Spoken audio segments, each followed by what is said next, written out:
প্রয়োজন ফুরিয়ে গেলে মানুষও বদলে যায়। বিস্তারিত এই বোনটার মুখ থেকে শুনুন। প্রয়োজন ফুরিয়ে গেলে যে মানুষটাকে তুমি জীবন থেকে সরিয়ে দিতে চাইছো, মনে রেখো সেই মানুষটাকেই তোমার জীবনে কোনো একটা সময় আবার দরকার পড়বে। কেউ যখন পাশে থাকে তখন তার মূল্যটা অতটা বোঝা যায় না যতটা বোঝা যায় মানুষটা না থাকার পর। আর যাকে তোমার দরকার নেই বলে ভাবছো, একটু ভেবে দেখলেই বুঝতে পারবে এই মানুষটাকেই তোমার একটা সময় খুব করে দরকার ছিল। কাউকে হারিয়ে ফেলার আগেই তার পাশে থাকার মর্মটা বুঝতে শেখো। হারিয়ে গেলে তখন আফসোস করেও কোনো লাভ নেই।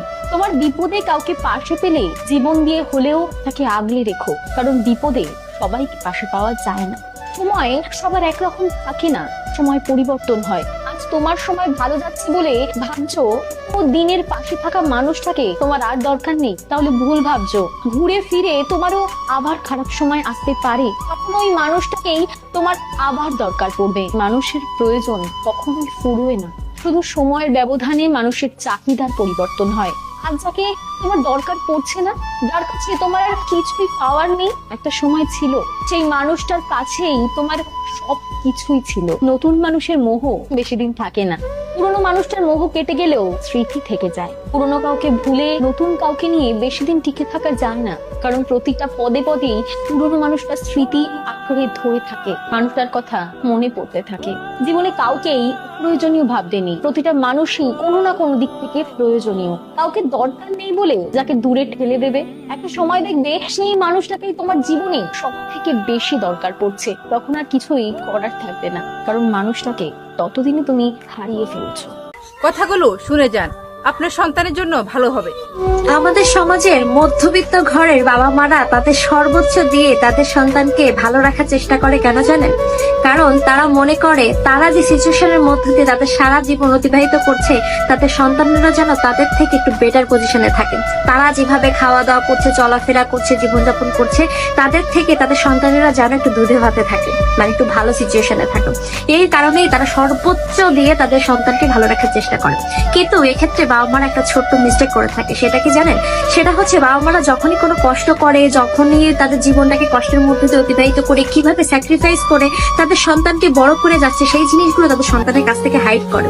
তারা কখনো বুঝতে দেয় না তারা আসলে জীবনটা কেমন ভাবে অতিবাহিত করছে, জীবনটা আসলে যে কঠিন, এখানে যে সারাক্ষণ সংগ্রাম করে বেঁচে থাকতে হয়, যেখানে প্রতিনিয়ত আপনাকে বিভিন্ন চ্যালেঞ্জের মধ্যে দিয়ে ফেস করতে হচ্ছে, তারা তাদের সন্তানকে এই জিনিসগুলো না আঁচ আনতে দেয় না। এবং তারা মনে করে আমি বেঁচে থাকতে আমার সন্তানকে কোনো আঁচ আনতে দেবো না। বাবা মা হিসাবে এটা ভাবাটা কিন্তু স্বাভাবিক, কিন্তু আপনি যখন কোনো কিছু আপনার সন্তানকে বুঝতে দিচ্ছেন না, সন্তানের কিন্তু ওই সহমর্মিতা বা আপনার প্রতি জীবন সম্পর্কে যে ধারণা, টাকা পয়সা ইনকাম করার ক্ষেত্রে বা জীবনটাকে আপনি কিভাবে কষ্ট করে নিয়ে আপনি আপনার সন্তানের জন্য একটু ভালো থাকার জন্য কষ্ট করে যাচ্ছেন, আপনার সন্তান এটা রিয়েলাইজ করতে পারে না।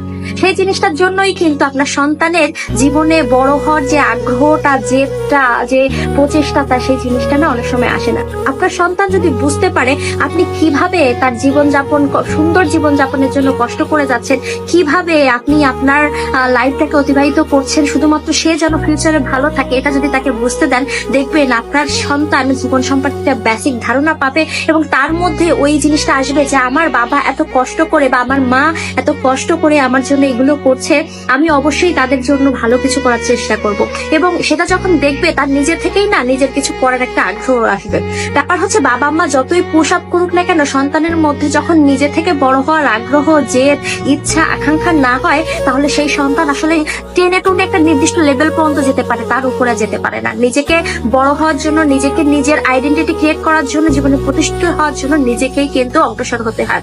সেই ক্ষেত্রে যেসব বাবা মারা সবকিছু হাইড করে যাচ্ছেন, সন্তানকে একদমই কিছু বুঝতে দিচ্ছেন না, বিশেষ করে মিডল ক্লাস বাবা মারা যারা আছেন, তাদের আপনি যেভাবে জীবনযাপন করছেন, কিভাবে কি করছেন না করছেন, জীবন সম্পর্কে বেসিক যে ধারণা সেটা বাচ্চাকে দেন। এমন না আপনাকে বোঝা যে আরে আমার প্রত্যেক দিনই অভাব চলতেছে, আমার কাছে কোনো টাকা নেই, আমি কিছুই ম্যানেজ করতে পারবো না, ব্যাপারটা এমন না। এটা দিলে তার আসলে মানসিক ডেভেলপমেন্ট একটু মানে ব্যাঘাত ঘটতে পারে। এইভাবে না করে, বাট জীবন যে কঠিন, আপনি যে কষ্ট করে টাকাগুলো নিয়ে আসছেন, সৎ পথে ইনকাম করছেন এবং তাকে বড় করার জন্য আপনার যে আগ্রহ, আপনি কেন এগুলো করতে চাচ্ছেন, এগুলো নিয়ে সন্তানের সাথে ডিসকাস করুন, এগুলো নিয়ে সন্তানের সাথে কথা বলুন, তার মধ্যে ওই রিয়েলাইজেশনটা দেন।